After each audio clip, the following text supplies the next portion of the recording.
The dust kicked up around Rose Miller's boots as she stumbled into Ventura, California, her arms wrapped protectively around a bundle that mewled softly against her chest. She had been walking for 3 days straight through the unforgiving heat of late August 1882, her throat parched and her legs threatening to give out at any moment. But she could not stop, because the tiny life she carried depended on her survival.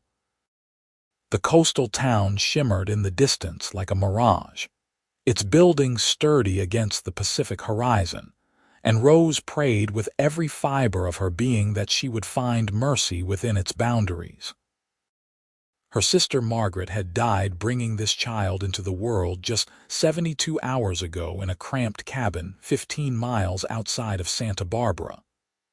The midwife had done everything she could, but the bleeding would not stop, and by dawn, Margaret's hand had grown cold in Rose's grip.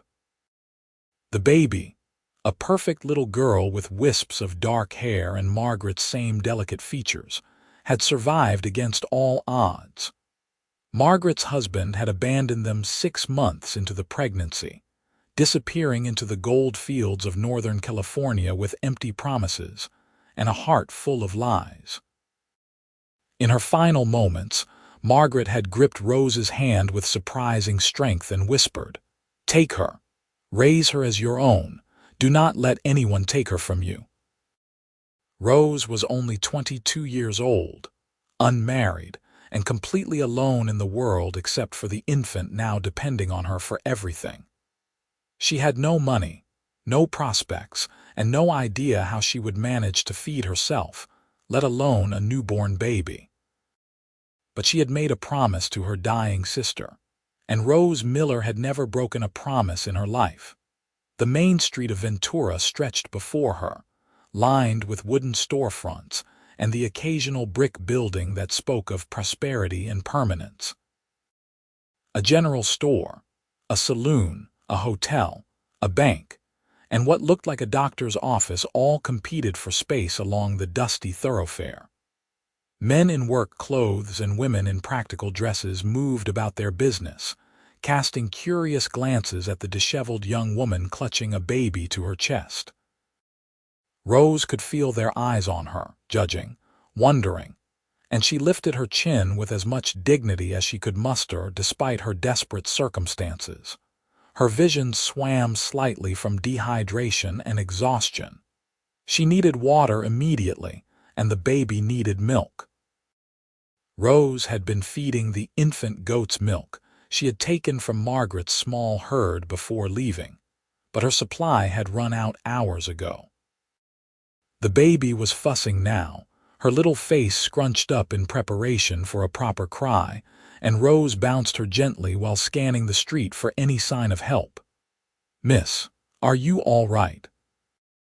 The voice came from beside her, deep and concerned, tinged with the particular drawl of someone who had spent years working cattle under the open sky. Rose turned to find herself looking up into the face of a man who appeared to be in his mid-20s, with sun-bronzed skin and eyes the color of aged whiskey. He stood well over 6 feet tall, broad-shouldered and lean in the way of men who earned their living through physical labor. His dark hair curled slightly beneath his worn hat, and his clothes, while dusty from work, were well maintained. There was something solid and dependable about him that made Rose's defenses crack just a fraction. "I need water," she managed to say, her voice coming out as barely more than a rasp. "And milk for the baby, please." The man did not hesitate. He placed a gentle hand on her elbow and guided her toward a nearby bench outside the general store. "Sit here. Do not move. I will be right back." Rose sank onto the bench gratefully, her legs finally giving up their struggle to keep her upright. The baby was crying in earnest now, and several passers-by were staring openly. Rose tried to soothe the infant, murmuring soft words that Margaret used to sing when they were children back in Missouri. Their parents had died of fever when Rose was 16 and Margaret was 19, and the two sisters had made their way west together, looking for a fresh start. Margaret had thought she found it in the arms of Thomas Whitfield, but that dream had died along with her. The tall man returned within minutes, carrying a canteen and a small bottle of milk. "The milk is fresh from the dairy this morning. Mrs. Henderson at the store warmed it for you." He uncapped the canteen and handed it to Rose. "Drink slowly." The water was the most delicious thing Rose had ever tasted. She forced herself to follow his advice and take small sips, though every cell in her body screamed for her to gulp it down. After a moment, she took the milk bottle and carefully positioned it against the baby's lips. The infant latched on immediately, sucking greedily, and blessed silence fell over the little group.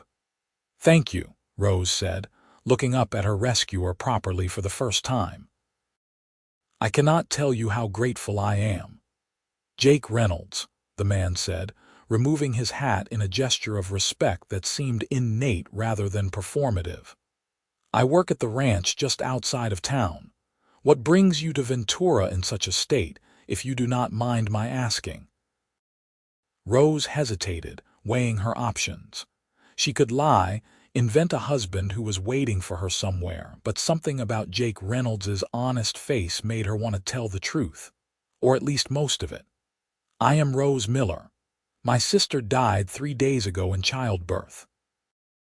I am bringing the baby to safety." Jake's expression softened with sympathy. "I am sorry for your loss. Do you have family here in Ventura?" "No, I have no family anywhere now." Rose blinked back tears, refusing to break down in the middle of the street. "I was hoping to find work, somewhere I could keep the baby with me. I can sew, cook, clean, keep books. Anything honest." Jake was quiet for a moment, studying her with those keen eyes. Rose felt exposed under his gaze but forced herself to meet it steadily. She had nothing to hide and nothing to lose. "How old is the baby?" he asked finally. 3 days. "Her name is Clara." Rose had named the infant that morning as the sun rose over the hills and painted the sky in shades of gold and rose. It meant bright and clear, and Rose hoped it would be a good omen for the child's future. 3 days old and already on the road," Jake said softly, reaching out to gently touch one of Clara's tiny fists. The baby grabbed his finger with surprising strength, and a smile crossed his face. "She is a fighter." "She is her mother's daughter," Rose said. "Margaret never gave up on anything she believed in." Jake seemed to come to some kind of decision. He settled his hat back on his head and looked at Rose with purpose. "The ranch where I work is owned by the Patterson family. They are good people, fair employers. Mrs. Patterson is always looking for help in the house, especially now that she has her hands full with her own little ones. She has twin boys who just turned 2, and I know she would welcome another pair of capable hands." Hope bloomed in Rose's chest, fragile as a spring flower.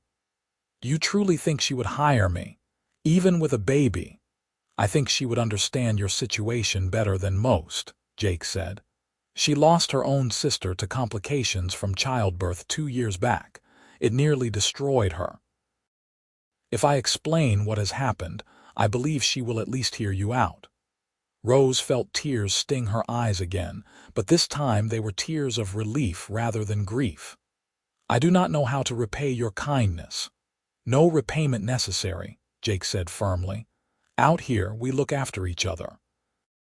That is just the way of things." He stood and offered her his hand. "Can you ride? I have my horse tied up at the saloon. We can ride together out to the ranch if you feel up to it. Otherwise, I can bring the wagon around, but it will take longer." Rose took his hand and let him help her to her feet. She was exhausted beyond measure, but the thought of rest and security so close at hand gave her a second wind. "I can ride." Jake's horse was a sturdy bay gelding with a gentle eye and a patient temperament. Jake mounted first, then reached down and carefully helped Rose up behind him. She settled Clara securely in one arm and wrapped the other around Jake's waist, trying not to think about the impropriety of the situation. Survival trumped propriety every time, and Margaret would have told her the same thing. The ride out to the Patterson ranch took about 30 minutes at a steady pace. The land here was beautiful in a rugged way, with rolling hills covered in golden grass and twisted oak trees that provided occasional patches of shade. The Pacific Ocean glittered in the distance, and Rose could smell the salt in the air. It was so different from the dusty inland areas where she and Margaret had been living, and she found herself hoping desperately that Mrs. Patterson would give her a chance. The ranch house came into view as they crested a hill. It was a sprawling structure of wood and stone, clearly built with both practicality and comfort in mind.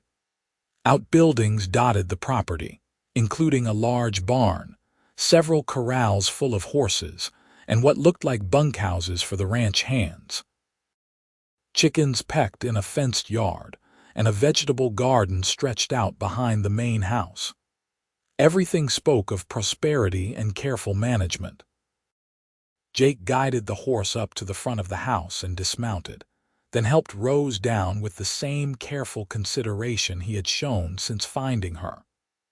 A woman emerged from the front door, wiping her hands on her apron and looking curiously at the visitors. Sarah Patterson was in her early 30s, with light brown hair pulled back in a practical bun and blue eyes that missed nothing. She was pretty in an understated way, with the kind of beauty that came from contentment and purpose rather than mere arrangement of features.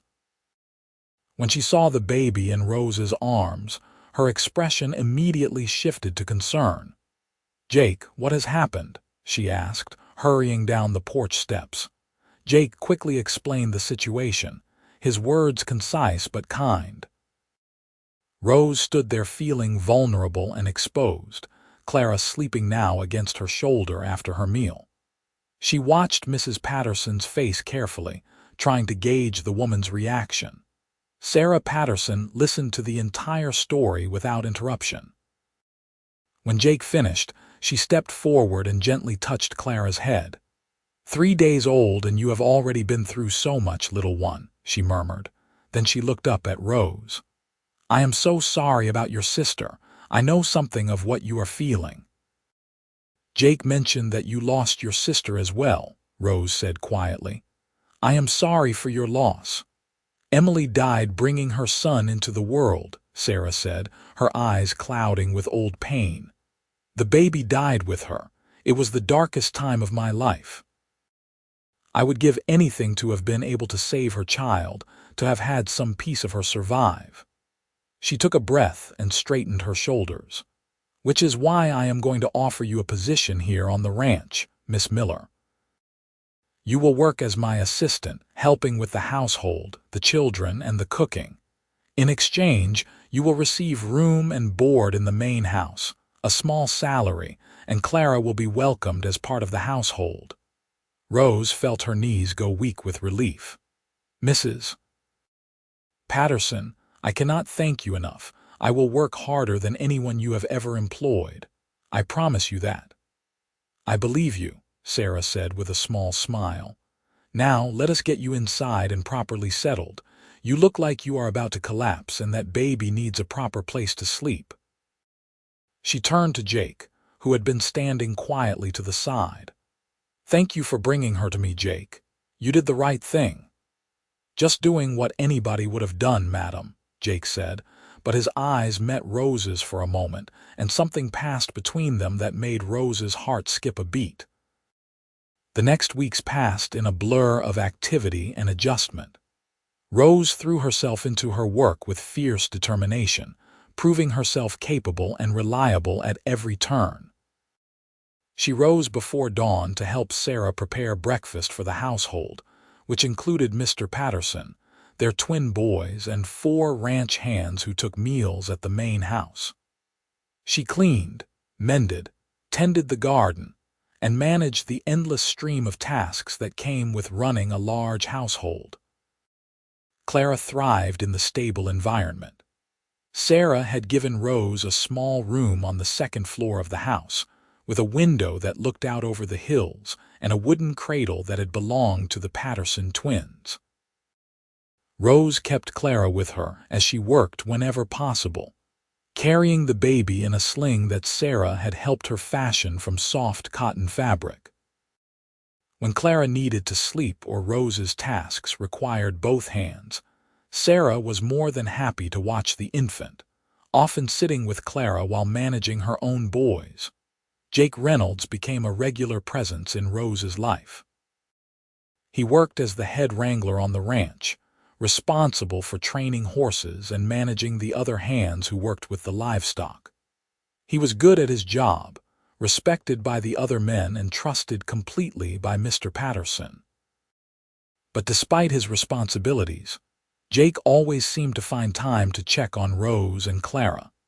He would appear in the kitchen in the early morning, ostensibly to grab a cup of coffee before heading out to the corrals, but he always stayed to chat with Rose while she needed bread or stirred porridge.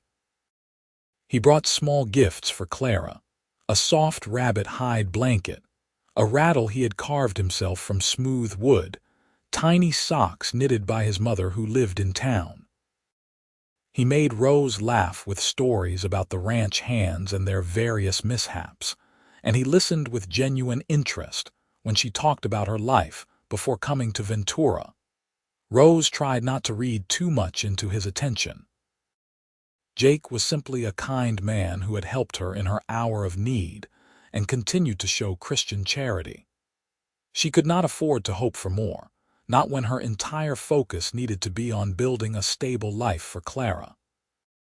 But her heart, traitor that it was, beat a little faster whenever she heard his footsteps on the porch, and she found herself looking forward to their conversations more than was probably wise.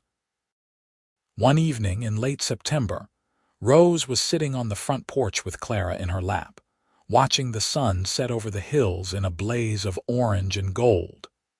The baby was cooing and gurgling, her dark eyes tracking the movement of the leaves in the oak tree that shaded the porch. Rose was singing softly, one of the lullabies Margaret used to sing when Jake appeared around the corner of the house. "That is a pretty song," he said, climbing the porch steps to join her. "What is it called?" "I do not know if it has a name," Rose admitted. "My mother used to sing it to us when we were children. Margaret remembered it better than I did, and she taught it to me again when we were traveling west." Jake settled into the rocking chair beside her, stretching out his long legs and looking completely at home. "Do you miss Missouri?" "Sometimes," Rose said honestly. "I miss what it represented. Home, family, a time when life was simpler. But there is nothing to go back to now. California is my home such as it is." "It could be more than that," Jake said quietly. "Ventura is a good town. People here take care of their own. You could build a real life here, Rose. You and Clara both." Rose looked at him, trying to decipher the meaning behind his words. His expression was serious, his eyes fixed on the horizon. "Is that what you have done? Built a life here?" "I am working on it," Jake said.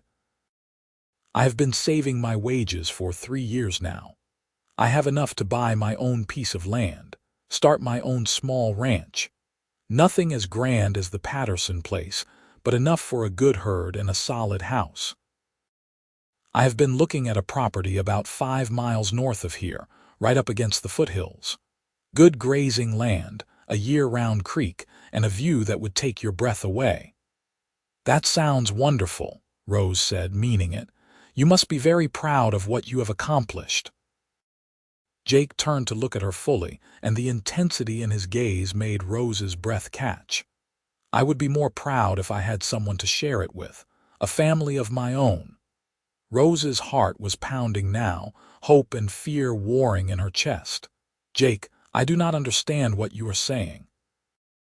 "I think you do," Jake said gently.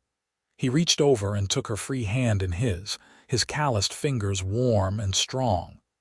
"Rose, I have been thinking about this since the day I met you. I know it has only been a few weeks, but out here time moves differently. We cannot afford to waste opportunities when they present themselves. I care about you. I admire your strength, your dedication to Clara, the way you face every challenge without complaint. I know you are still grieving your sister, and I know you probably think I am out of my mind for saying this so soon, but I would like permission to court you properly, with the intention of marriage if you find that we suit. Rose stared at him, her mind racing. Marriage, to Jake Reynolds. It was everything she had not dared to hope for, handed to her like an unexpected gift. But doubt crept in immediately. Jake, I come with complications. Clara is not my daughter by birth, but she is mine in every way that matters. Any man who marries me would be taking on the responsibility of raising her. That is a lot to ask. You are not asking, Jake pointed out. I am offering, and as for Clara, I have given that a great deal of thought as well.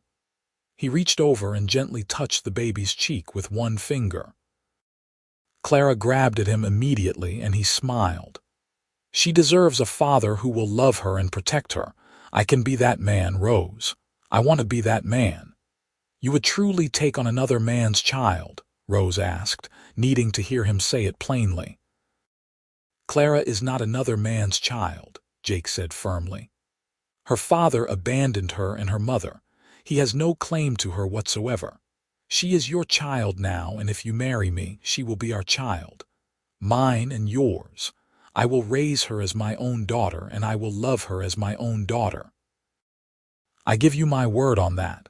Tears were streaming down Rose's face now, and she made no attempt to wipe them away. I do not know what to say. Say you will think about it, Jake urged. Say you will give me a chance to prove myself to you. I know I am not much, just a ranch hand with some savings and big dreams. But I am honest, and I am hardworking, and I will spend every day of my life making sure you and Clara are safe and loved. That is my promise to you. Rose looked down at Clara, who was watching Jake with her solemn dark eyes. The baby seemed perfectly content in his presence, as if she understood on some instinctive level that this man meant them no harm. Then Rose looked back up at Jake, at his earnest face and his hopeful eyes, and she felt her carefully constructed walls crumble completely. Yes, she whispered. Yes, you may court me. I would like that very much. The smile that broke across Jake's face was like the sun coming out from behind clouds. He lifted her hand to his lips and kissed it gently, a gesture of such old-fashioned romance that it made Rose's heart flutter. You will not regret this, Rose. I promise you that. The courting period that followed was brief by conventional standards but entirely proper by frontier measures. Jake came to call on Rose every evening after his work was done, sitting with her on the porch or in the parlor under Sarah Patterson's watchful but approving eye. He brought flowers from the hills, wildflowers in shades of purple and gold that Rose arranged in a mason jar on her windowsill. He taught her to ride properly on one of the gentler horses, with Clara secured in her sling against Rose's chest. He helped her with evening chores, carrying water and splitting wood, and making her laugh with his dry observations about life on the ranch. They talked about everything. Jake told her about growing up in Texas, the son of a schoolteacher and a blacksmith, and how he had come to California at 19 seeking adventure and opportunity. Rose shared memories of her childhood in Missouri, of Margaret's dreams and hopes, of the journey west that had been full of promise before reality had set in. They discussed their beliefs, their values, their hopes for the future. Rose was continually impressed by Jake's thoughtfulness, his intelligence that had nothing to do with formal education and everything to do with keen observation and natural wisdom. Clara adored him. As she grew and became more aware of her surroundings, she would light up whenever Jake appeared, waving her tiny arms and making happy sounds. Jake was endlessly patient with her, content to hold her while she slept or play silly games that made her laugh. Rose watched them together and felt her love for Jake deepen with every interaction, because she did love him. There was no point in denying it, at least not to herself. Jake Reynolds had become essential to her in a matter of weeks, and the thought of life without him was suddenly unimaginable. He was everything she had never known she wanted: steady, kind, strong in all the ways that mattered. He made her feel safe in a way she had not felt since her parents died, and he made her believe that happiness was possible even after devastating loss. One evening in mid-October, Jake asked Mr. and Mrs. Patterson if he could speak with Rose privately. They granted permission with knowing smiles, and Jake led Rose out to the barn, where the evening light filtered through the cracks in the walls and painted everything in shades of gold. "I know we have only been courting for a month," Jake said, taking both of her hands in his, "but I cannot wait any longer to ask you this properly. Rose Miller, will you marry me? Will you let me be your husband and Clara's father? Will you build a life with me on our own land, raise children and horses, and grow old together watching the sun set over those hills?" Rose was laughing and crying at the same time, joy bubbling up inside her until she felt like she might burst. "Yes," she said, throwing her arms around his neck. "Yes, Jake, I will marry you. I love you." "I love you too," Jake murmured into her hair, holding her tight. "I have loved you from the moment I saw you stumbling down that street with Clara in your arms, too stubborn to give up even when you were ready to drop. I knew right then that I had found something precious, something worth fighting for."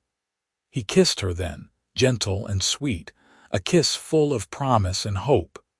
Rose melted into him, feeling like she had finally come home after a long and difficult journey.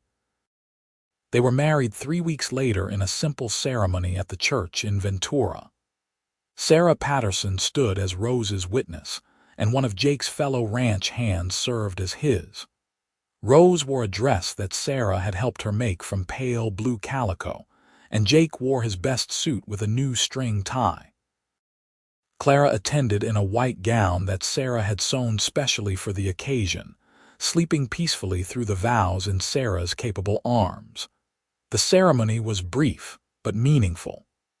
When the minister asked if Jake took Rose to be his lawfully wedded wife, his response rang out clear and strong. When Rose made her own vows, her voice was steady and sure. And when the minister pronounced them husband and wife, Jake kissed her with such tenderness that several of the women in attendance had to wipe their eyes. The reception was held at the Patterson Ranch, with food and fiddle music and dancing under the stars.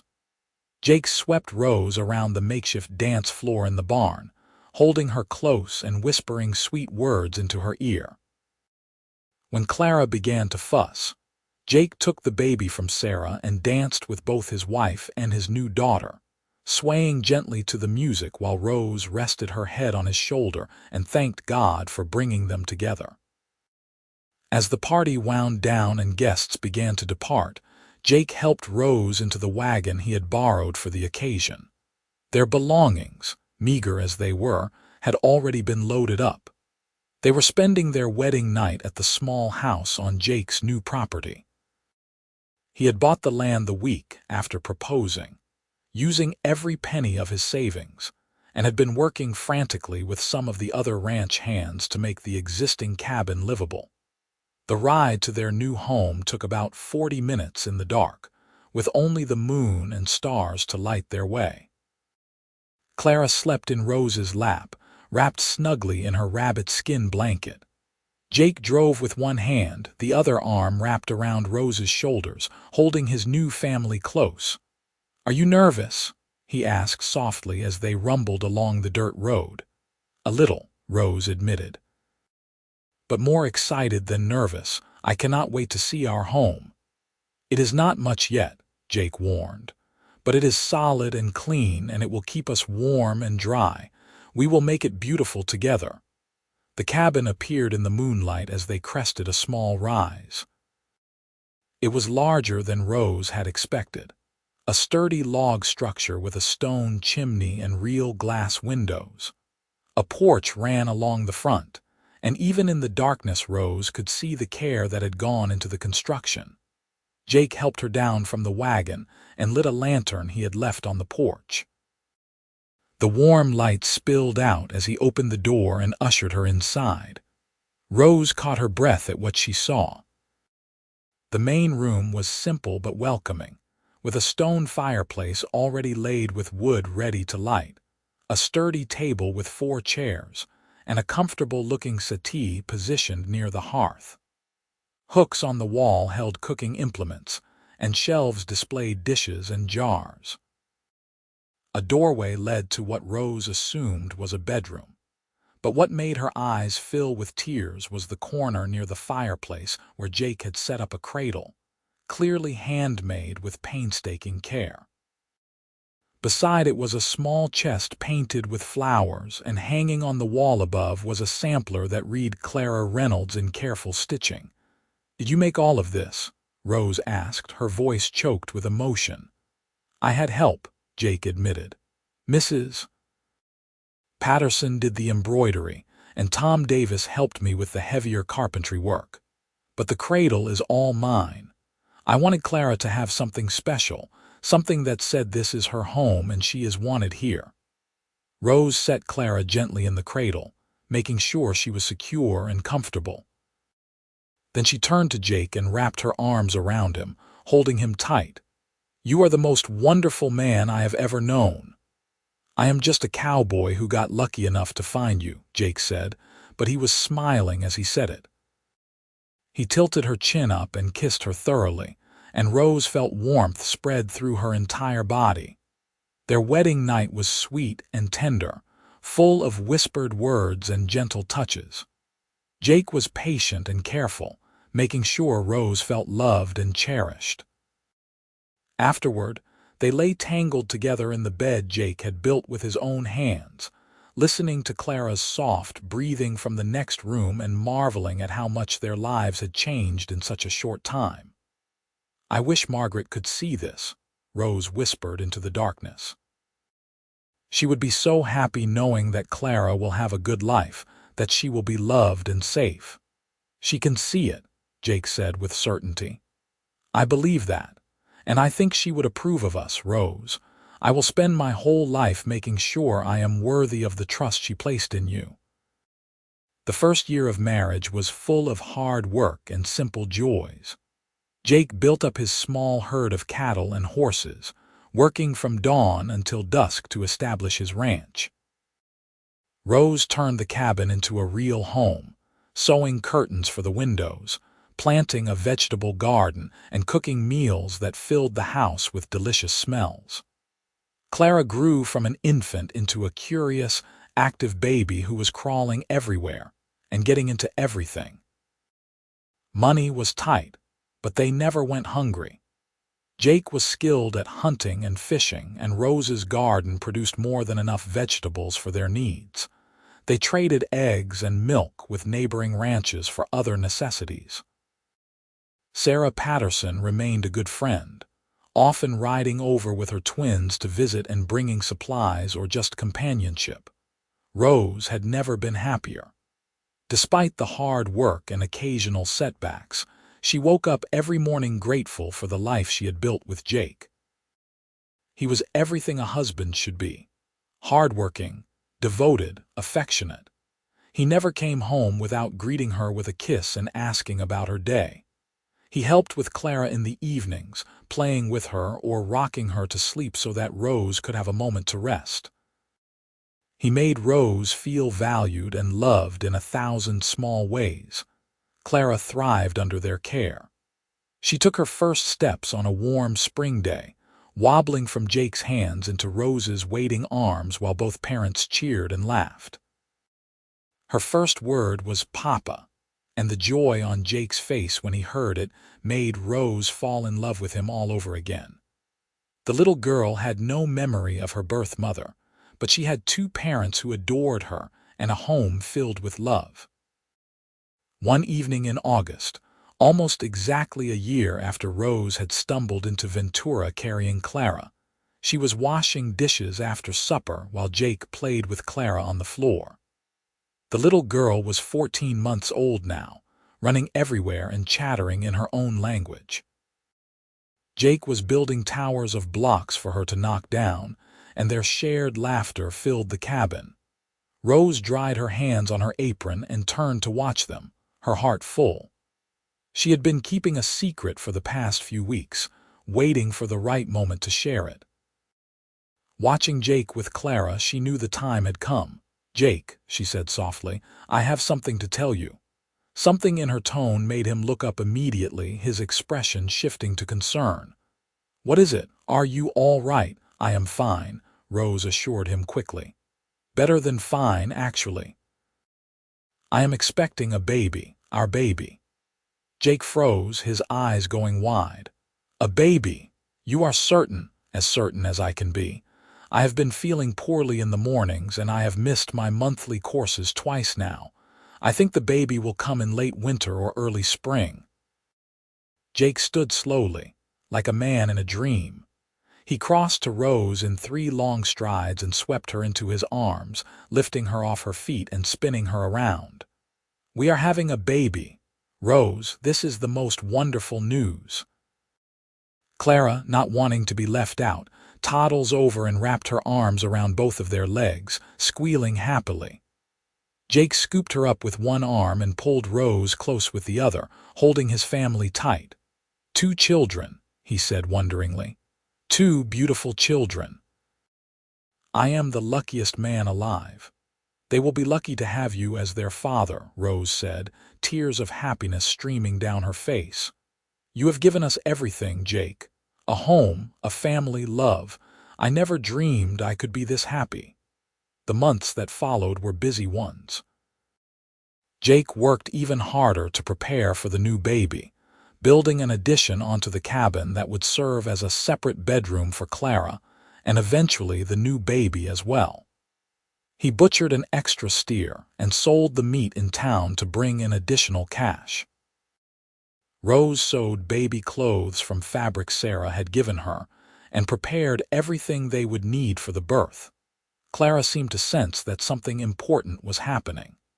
She became more affectionate than usual, often patting Rose's growing belly and babbling to the baby inside.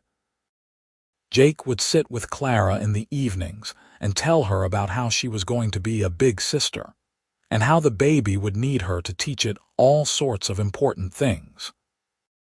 Rose's pregnancy progressed normally, though she could not help but think of Margaret and feel a clutch of fear whenever she considered the birth.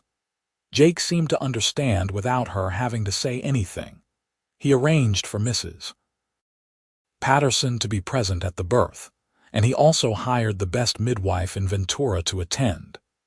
He assured Rose repeatedly that everything would be fine, that she was strong and healthy, and that he would be with her every step of the way. The baby came on a cold February evening in 1884, arriving after a labor that lasted only 6 hours. Rose gritted her teeth through the pain, holding Jake's hand so tightly she was sure she was breaking his fingers. But Jake never complained, just murmured encouragement and wiped her forehead with a cool cloth. When the baby finally arrived, the midwife announced loudly, "It is a boy, a healthy, strong boy." The infant's cry filled the cabin, and Rose sobbed with relief. Jake cut the cord with shaking hands, then took his son from the midwife and placed him gently in Rose's arms. The baby had Jake's dark hair and a face like a wrinkled apple, but to Rose he was the most beautiful thing she had ever seen besides Clara. "Hello, little one," she whispered, touching his tiny fingers and marveling at how perfect he was. "Welcome to the world." Jake was crying openly, not caring who saw. He kissed Rose's forehead, then his son's. "Thank you," he whispered to his wife. "Thank you for this gift." They named him James William Reynolds, after both of their fathers. Little James, or Jamie as they quickly began to call him, was a content baby who rarely fussed and ate with gusto. Clara was fascinated by her new brother, wanting to touch him constantly and bring him her favorite toys.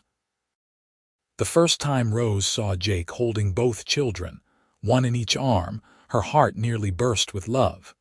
This was her family, hard-won and precious beyond measure. These were the people she would live for and die for, the ones who made every sacrifice worthwhile. As the years passed, the Reynolds family continued to grow and prosper. Jake's ranch became known for producing quality cattle and well-trained horses. He hired 2 hands to help with the work, young men who lived in a small bunkhouse Jake had built behind the main cabin. The additional help meant Jake could spend more time with his family, something he treasured above all else. Clara grew into a bright, spirited girl who loved helping her father with the horses. By the age of 5, she was riding like she had been born in the saddle, and Jake declared proudly that she had a natural gift with animals. She had Margaret's dark hair and delicate features, but her personality was all her own, bold and curious and kind-hearted. Jamie was quieter than his sister but equally bright. He followed Jake around the ranch like a shadow, always wanting to help and learn. By the time he was 3, he could identify every horse in the stable by name and knew the difference between a yearling and a colt. Rose gave birth to 2 more children in the following years. A daughter named Margaret Alina in 1886, named for Rose's beloved sister, and another son named Robert James in 1888. Each birth was easier than the last, and each baby was welcomed into a home overflowing with love. The cabin had grown along with the family. Jake had expanded it twice more, adding bedrooms and a proper dining room. It was a far cry from the simple structure Rose had first entered as a bride, but every addition had been built with love and care. One warm summer evening in 1890, Rose sat on the expanded front porch watching the sun set over the hills. Clara was 8 now, Jamie was 6, Maggie was 4, and little Robbie had just turned 2. The older children were playing in the yard under Jake's watchful eye, their laughter carrying on the breeze. Robbie was asleep in Rose's lap, his chubby cheeks flushed with the heat and exertion of the day. Jake came and sat beside her, draping an arm around her shoulders. He was 33 now, with lines around his eyes from years of squinting into the sun, but he was still the same handsome cowboy who had rescued her 8 years ago. If anything, Rose loved him more now than she had on their wedding day. Time and shared experience had only deepened their bond. "What are you thinking about?" Jake asked, pulling her close. "Just remembering," Rose said softly. "Remembering the day I walked into Ventura with Clara in my arms, so desperate and afraid. I had no idea that my life was about to begin." Jake kissed her temple. "I remember that day too. I took one look at you and knew you were special. I knew I had to help you, and then I got to know you and I knew I had to love you." "You saved us," Rose said, looking up at him. "You saved both of us, Jake. You gave us a home and a family. You gave Clara a father when she had none. You have been everything I could have ever hoped for." "You saved me right back," Jake countered. "I was just a drifter before I met you, working for someone else and dreaming small dreams. You gave me purpose, Rose. You and the children are the reason I get up every morning and work until I can barely stand. Everything I do for you." Clara came running up to the porch then, her face flushed and happy. "Papa, can we have a story before bed? Please." "Only if your mother agrees," Jake said, looking at Rose with a smile. "I think we can manage a story," Rose agreed. She called the other children, and they all trooped inside as the last rays of sunlight faded from the sky. The bedtime routine was familiar and comforting. Rose got the younger children into their night clothes, while Jake helped Clara with her buttons. Then they all gathered in the big bedroom that the children shared, piling onto the beds and floor while Jake settled into the rocking chair with Robbie on his lap. "Tell us about when you met Mama," Clara requested. It was her favorite story, one she never seemed to tire of hearing. Jake smiled and began the tale. He told them about the dusty street in Ventura, about the brave young woman carrying a baby and refusing to give up. He told them about Clara grabbing his finger the first time he touched her, and about how he had known right then that she was meant to be his daughter. He embellished certain parts and glossed over the hardest moments, but the heart of the story was true. Two people finding each other against all odds and building a life together. Rose listened from the doorway, Maggie drowsy in her arms, and felt tears sting her eyes. It was a good story, their story, and it had a happy ending. More than that, it had a happy middle, full of ordinary days and simple joys that added up to a life well lived. When Jake finished the story, he tucked each child into bed with a kiss. Clara was the last, and she hugged him tight. "I love you, Papa." "I love you too, sweetheart," Jake said, brushing her hair back from her forehead. "Sleep well." In the privacy of their own bedroom later that night, Rose and Jake lay together in the darkness, hands clasped between them. The sounds of the ranch at night filtered through the open window. The occasional snort of a horse, the chirp of crickets, the distant howl of a coyote. "You ever think about what might have been?" Rose asked quietly. "If we had not met that day, if you had not stopped to help me?" "All the time," Jake admitted. "And every time I do, I thank God that I was in the right place at the right time. You and the children are my whole world, Rose. I cannot imagine my life without you." "Clara asked me the other day why she calls you Papa if you were not married to her mother," Rose said, voicing a worry that had been nagging at her. "She is getting old enough to start understanding that families do not always look the same. I told her that family is not just about blood, it is about love and commitment.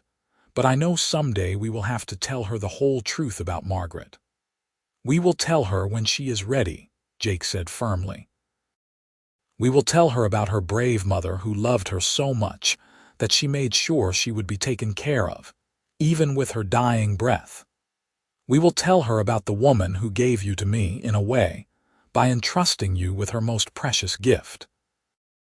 And we will make sure she knows that she has always been wanted, always been loved, from the moment she drew her first breath.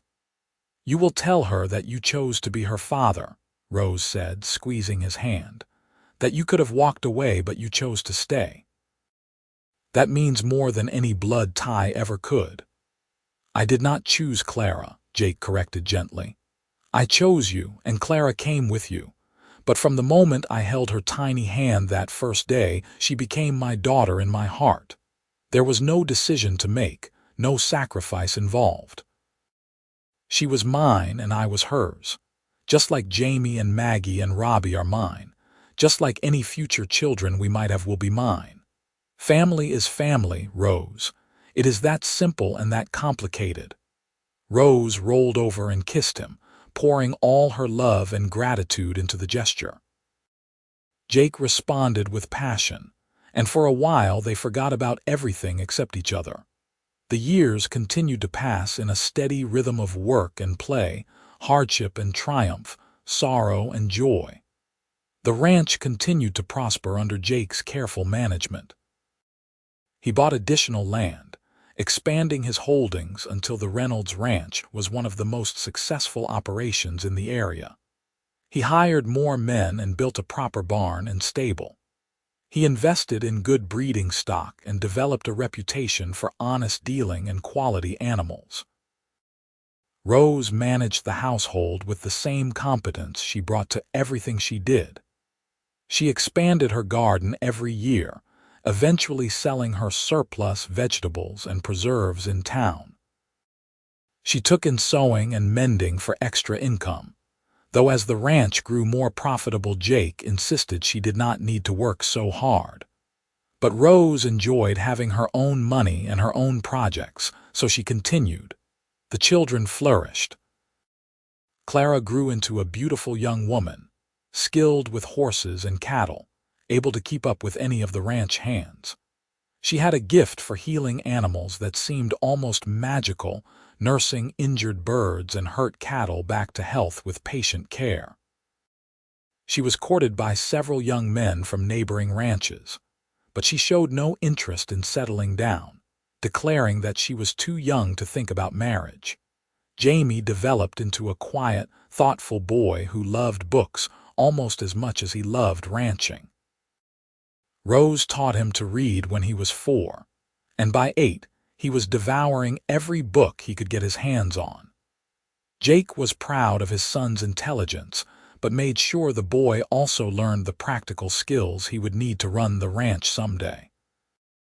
Maggie was the artist of the family, always drawing or painting, seeing beauty in everything around her. She had inherited Margaret's delicate features and Rose's practical nature, a combination that served her well. She helped her mother in the house and garden, learning to cook and sew and manage a household. Robbie was the baby, though he hated being called that. He was bold and fearless, always climbing trees and getting into trouble. He followed Jake everywhere, determined to be just like his father. Jake saw a lot of himself in his youngest son and did his best to teach him wisdom along with courage. In 1892, when Clara was 10 and Jamie was 8, Rose found herself pregnant again. She was 32 years old now, and while she was still healthy and strong, this pregnancy seemed harder than the others. She was tired all the time, and even simple tasks left her breathless. Jake was worried about her, hovering constantly and trying to take tasks off her plate. Rose appreciated his concern but refused to be treated like an invalid.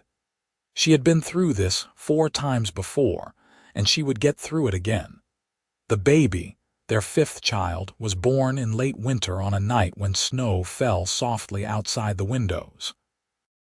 It was a difficult birth, longer and more painful than the others, and for a few frightening hours Jake feared he might lose Rose.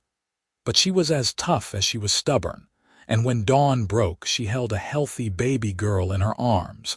They named her Catherine Rose, Kate for short. She had wispy blonde hair and blue eyes, coloring different from all their other children, and Jake joked that she must take after his mother's side of the family.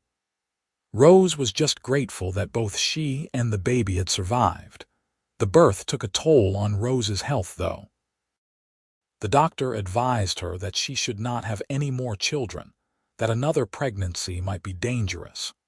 Jake immediately agreed, declaring that 5 children was more than enough blessing for any one man. Rose felt a twinge of sadness at the idea that Kate would be their last baby, but she was also relieved. She loved being a mother, but she was tired, and the thought of not having to go through pregnancy and childbirth again was appealing. As Kate grew, she proved to be a sunny, happy child who charmed everyone she met. Clara doted on her baby sister, carrying her around and playing with her for hours. Even the boys, who had initially been disappointed that the new baby was not another brother, quickly fell under Kate's spell. The family continued to grow and change. Clara turned 16 in 1898, a beautiful young woman with her mother's strength and her father's determination.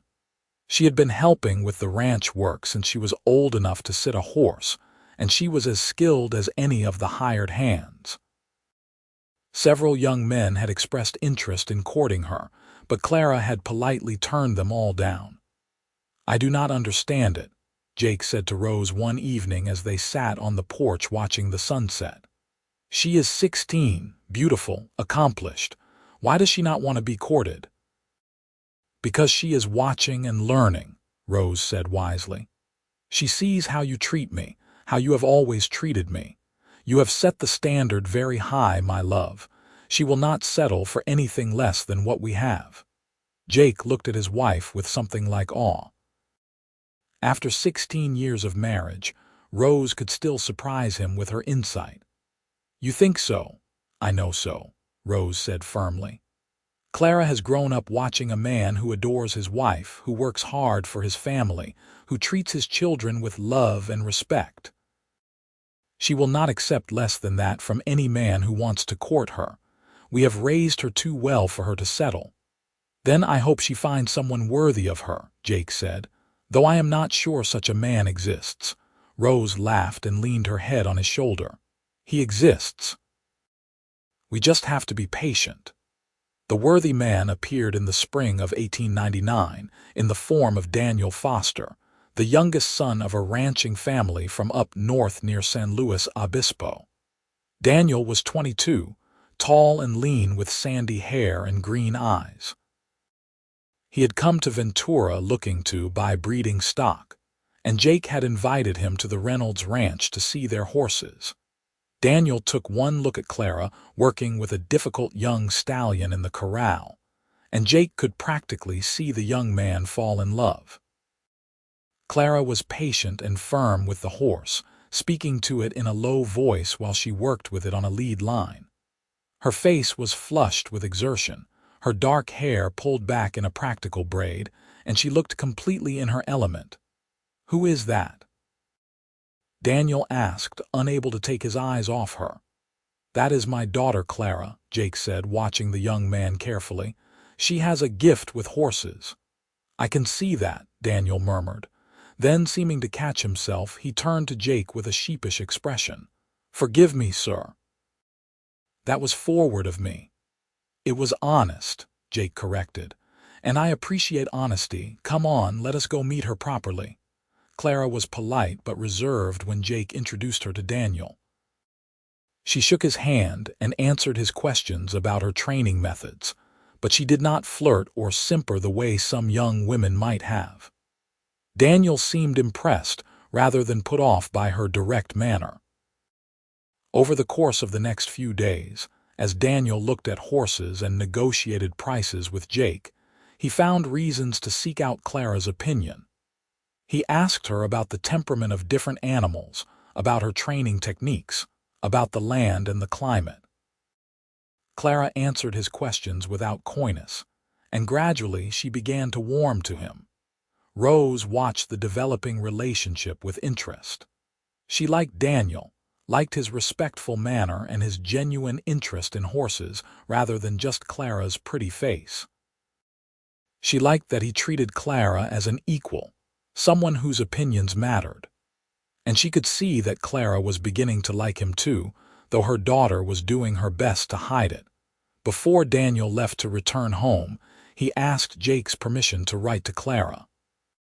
Jake gave his permission but made it clear that Clara would make her own decision about whether to respond. Daniel took the warning with good grace and rode away with a promise to return soon. Clara did write back, and a correspondence developed between the two young people. Daniel returned to the Reynolds ranch twice more that summer, staying for several days each time. He and Clara went on chaperoned rides through the hills, and he joined the family for meals and evening gatherings. Jake watched him like a hawk, but he could find no fault with the young man's behavior or intentions. In the fall, Daniel asked permission to formally court Clara. Jake and Rose discussed it privately, then sat down with Clara to hear her thoughts. Their daughter was 17 now, old enough to make her own decisions about her future. "You want him to court you?" Rose asked gently. Clara blushed but met her mother's eyes steadily. "I do. He is kind and respectful. He treats me like I have a brain in my head, not just a pretty face. And he loves horses and ranching as much as I do. We have a great deal in common." "Do you love him?" Jake asked, though the question clearly pained him. "Not yet," Clara admitted, "but I think I could. He makes me laugh and I enjoy his company. Is that not how it starts?" Rose reached over and squeezed her daughter's hand. "That is exactly how it starts. Your father made me laugh too, and I enjoyed his company more than I had enjoyed anything in a long time. Love came after. built on that foundation.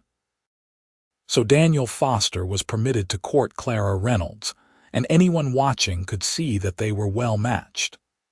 Daniel treated Clara with the respect and affection she deserved, and Clara bloomed under his attention. They were engaged by Christmas, and married the following spring in 1900, in the same little church where Rose and Jake had exchanged their own vows 18 years earlier. The wedding was beautiful, with flowers from Rose's garden decorating the church and a feast at the ranch afterward. Clara was radiant in a white dress that Rose had sewn, and Daniel could not take his eyes off his bride. When the minister pronounced them husband and wife, Jake had to wipe tears from his eyes. His little girl, the baby he had claimed as his own all those years ago, was now a married woman starting her own life. "She will be happy," Rose whispered to him as they watched Clara and Daniel dance. "He is a good man like her father." "I hope so," Jake said gruffly. "She deserves all the happiness in the world." Daniel and Clara settled on Foster family land near San Luis Obispo, but they visited the Reynolds ranch often.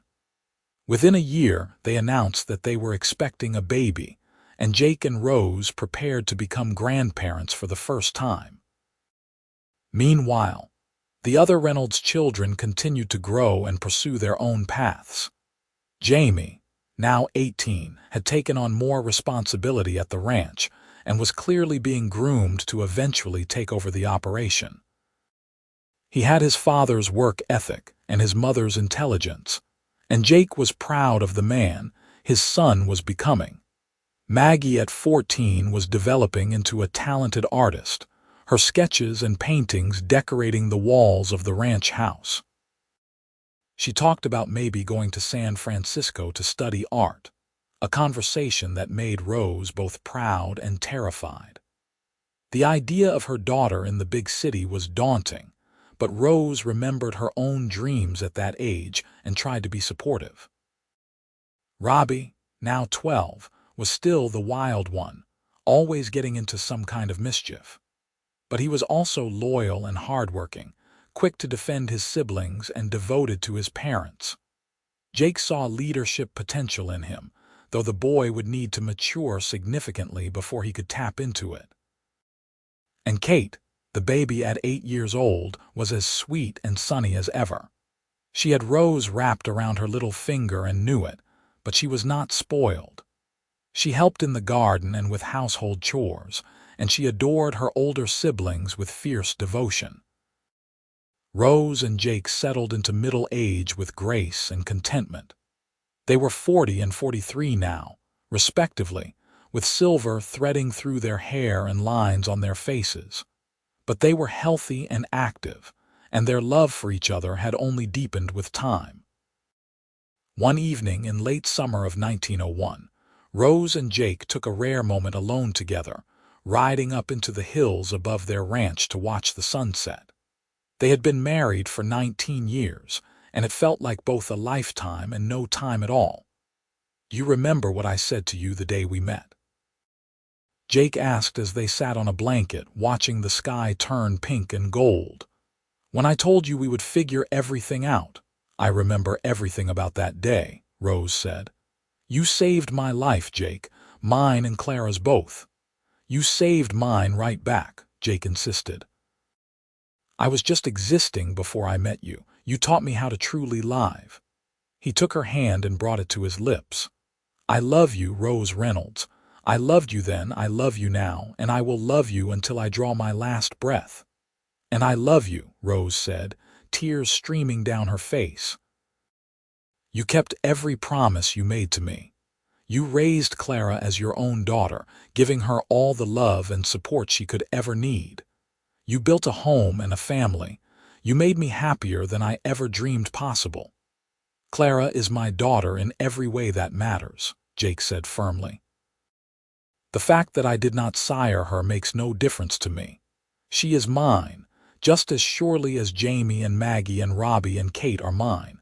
I claimed her the day I met her, and I have never regretted that decision for a single moment.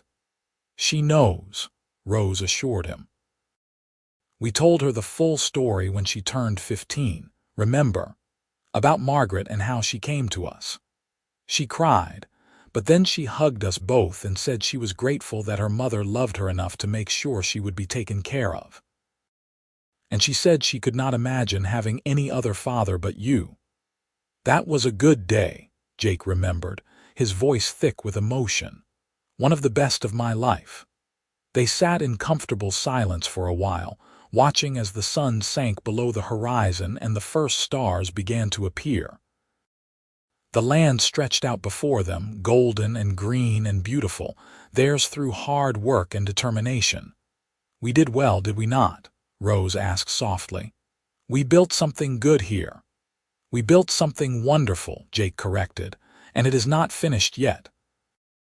We have years ahead of us, years to watch our grandchildren grow, to see what Jamie and Maggie and Robbie and Kate make of their lives. Our story is far from over, my love. Rose leaned against his shoulder, feeling safe and content. I am glad. I want many more years with you, Jake Reynolds. I want to grow old watching sunsets from this hill, surrounded by the family we built together. Then that is what we will do, Jake promised, wrapping his arm around her and holding her close. Clara and Daniel's baby, a boy they named Thomas after Daniel's father, was born in early 1902. Jake and Rose traveled north to meet their first grandchild, and the sight of Clara holding her own baby brought tears to both their eyes. The circle of life continued, and it was beautiful.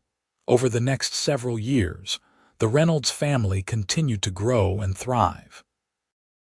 Jamie married at 23 to a sweet young woman named Anna from Ventura, and they settled on a portion of the Reynolds land, building their own house and starting their own herd. They gave Jake and Rose 2 more grandchildren, a boy and a girl. Maggie did eventually go to San Francisco to study art, much to Rose's worry and Jake's pride. She returned 2 years later with a portfolio of stunning work and promptly fell in love with a teacher at the local school. They married and settled in Ventura, where Maggie taught art classes and continued to paint.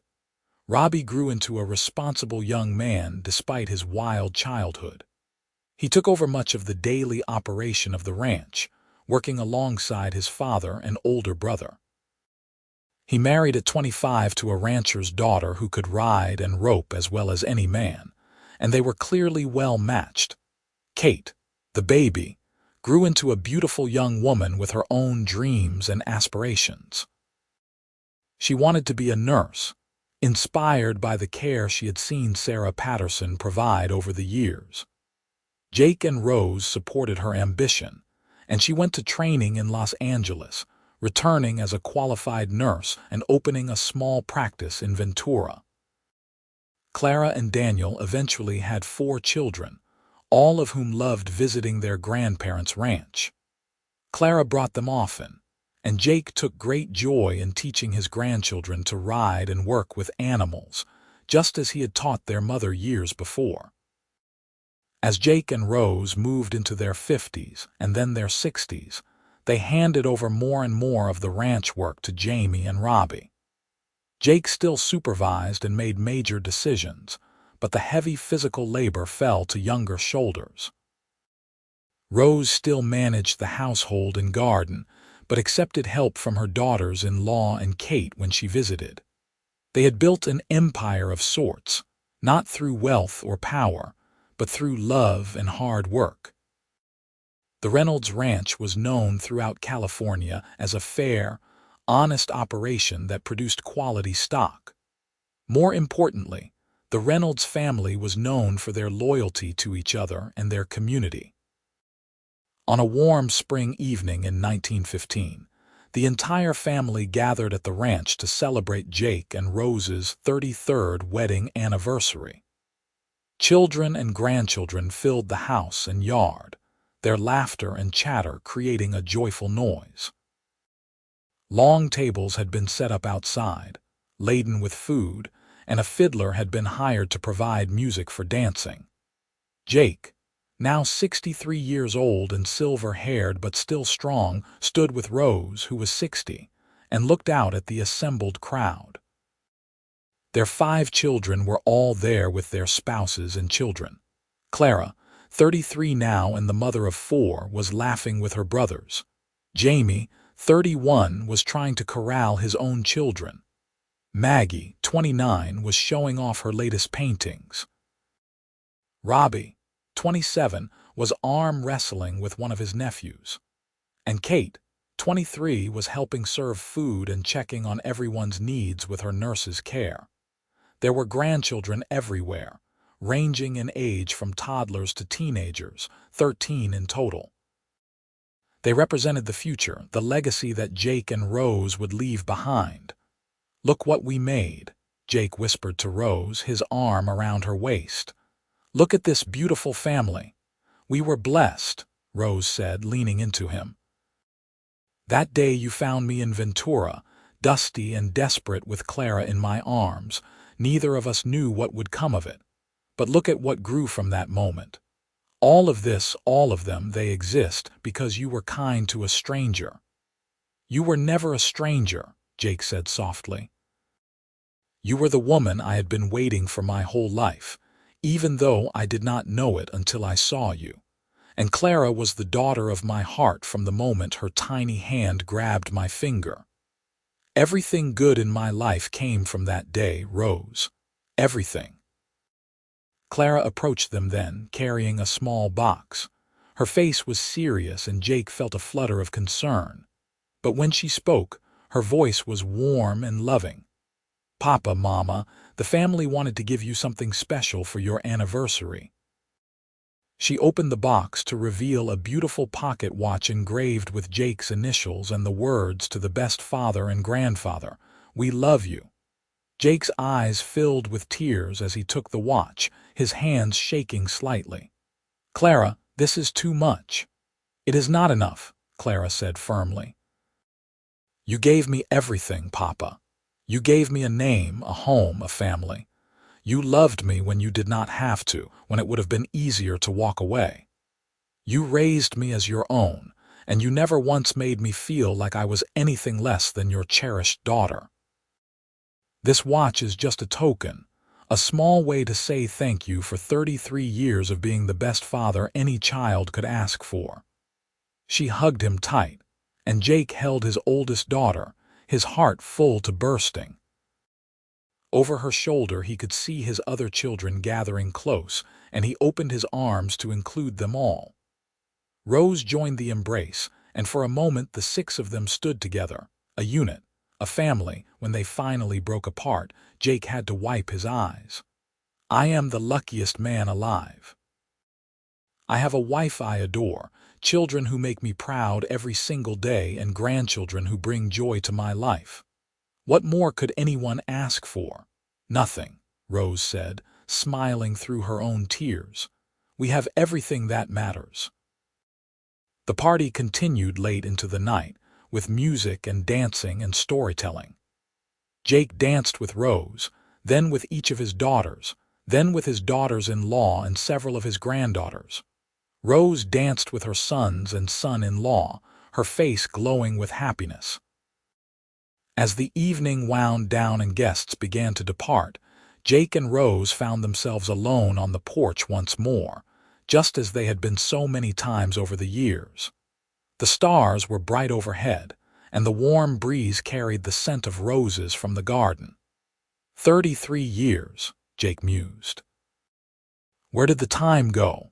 Into building this, Rose said, gesturing at the house, the land, the legacy they had created. Into raising our children and loving each other. It went into every good thing that surrounds us now. I would not change a single moment of it, Jake said. Well, perhaps a few of the harder times. When you were so sick after Kate was born, that was terrifying. And when Jamie broke his arm falling from that tree, I thought I would die from worry. But even those moments are part of our story. They made us stronger, Rose agreed. Every challenge we faced together. That was the key to everything, Jake. We were always a team, always partners. You never tried to diminish me or control me. You respected me as an equal, even when the world said wives should be subordinate to their husbands. You are my equal in every way, Jake said firmly. More than equal in many ways. You are smarter than me, more intuitive, more patient. I learned as much from you as you learned from me, maybe more. They rocked in companionable silence for a while, hands clasped, hearts full. The sounds of their family settling in for the night drifted through the windows, the sleepy voices of grandchildren, the murmured conversations of their adult children. You think Margaret would be proud? Rose asked suddenly. You think she would approve of how we raised Clara? I think she would be amazed and grateful, Jake said without hesitation. Her daughter grew up loved and secure, with every advantage we could give her. She married a good man and has a beautiful family of her own. Clara is strong and capable and kind. What more could any mother want? I wish she could have seen it, Rose said wistfully. I wish she could have known her daughter, even for a little while. I like to think she does know, Jake said. I like to think she has been watching over Clara all these years and over us too. She trusted you with her most precious gift, Rose. That trust was not misplaced. Rose leaned her head on his shoulder, feeling the weight of years and the warmth of love. We did well, did we not? We took what could have been a tragedy and turned it into something beautiful. We did better than well, Jake said, kissing the top of her head.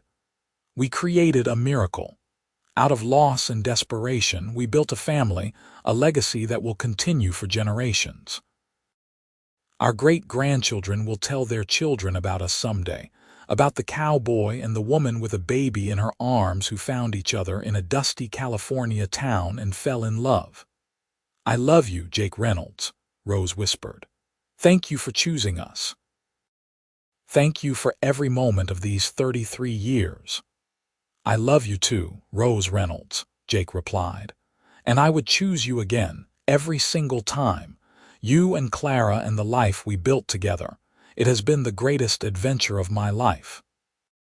They sat on that porch until the moon rose high in the sky.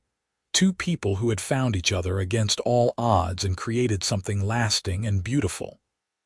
Around them, their family slept safe and secure, the product of that long-ago chance encounter and the love that had grown from it. The years continued to pass, as years do, bringing both joy and sorrow. Jake and Rose celebrated their 40th anniversary surrounded by an even larger family, with great-grandchildren now joining the celebration. They slowed down physically as age took its toll, but their minds remained sharp, and their love for each other never dimmed. Jake passed away peacefully in his sleep in 1922, at the age of 70. He died as he had lived, with dignity and grace, leaving behind a legacy of love and hard work. Rose grieved deeply, but found comfort in her children and grandchildren, who rallied around her with the same devotion Jake had always shown them. She lived another 8 years, finally joining her beloved husband in 1930 at the age of 75. Her last words were reported by Kate, who was with her at the end. Tell Jake I am coming. Tell him I never stopped loving him, not for a single moment. The Reynolds Ranch continued to thrive under Jamie's management and eventually passed to his own children. Clara remained involved, visiting often and maintaining her close relationships with her siblings. The family stayed tight-knit, just as Jake and Rose had always insisted they should be. Clara lived to the ripe old age of 89, dying in 1981 surrounded by her own children, grandchildren, and great-grandchildren. In her final years, she often told the story of how Jake Reynolds had claimed her as his daughter when he had no obligation to do so, how he had loved her mother enough to take responsibility for another man's child. He was the best father any girl could have asked for, she would say, her eyes still bright with love and gratitude. He chose me, not because he had to, but because he wanted to. That is the purest form of love there is. The story of Jake and Rose Reynolds became family legend, passed down through the generations. It was a story of love conquering adversity, of families being built through choice as well as blood, of two people who found each other in desperate circumstances and created a life of beauty and meaning together. In Ventura, California, there is still a Reynolds Ranch, though it has changed hands several times over the decades. But old-timers in the town remember the original Jake and Rose, the cowboy and the woman with the baby, who became pillars of the community. Their story is part of the town's history, a reminder that the best things in life often come from the most unexpected places. And if you walk through the old cemetery on the hill above town, you can still find their graves, side by side beneath an oak tree. The descendants of Jake and Rose Reynolds are scattered across California and beyond, carrying forward the values of love, loyalty, and family that their ancestors held so dear. They are ranchers and teachers, nurses and artists, cowboys and business people. But they all know the story of how their family began, with a desperate woman, a crying baby, and a cowboy who said, "Then we will raise 3, and meant it with every fiber of his being. It was a promise kept across a lifetime, a love story written in the dust of the Old West, and sealed with commitment and devotion. It was proof that families come in all forms, that love is a choice as much as a feeling, and that the greatest adventures often begin with a simple act of kindness on a dusty street in a small California town. Jake and Rose Reynolds lived their promise every single day of their lives together. They raised Clara as their own, loved her as fiercely as any biological child, and gave her a foundation strong enough to support generations to come. They built a ranch, a family, and a legacy that would endure long after they were gone. And in the end, that is the best anyone can hope for, to be remembered with love, to have made a difference in the lives of those who came after, and to have lived a life full of purpose and meaning. Jake and Rose Reynolds accomplished all of that and more, and their story serves as an inspiration to anyone who hears it. The cowboy and the woman with the baby found each other on that hot August day in 1882, and they created something beautiful together. They proved that love can bloom in the hardest soil, that families can be built on foundations stronger than blood, and that sometimes the most unlikely beginnings lead to the happiest endings. Their story is complete, their lives well lived, their legacy secure. And somewhere, perhaps, Jake and Rose are together again, watching over the family they built and smiling at how their story turned out. It was a love story for the ages, a testament to the power of choice and commitment, and a reminder that sometimes, when you least expect it, life gives you exactly what you need. The end.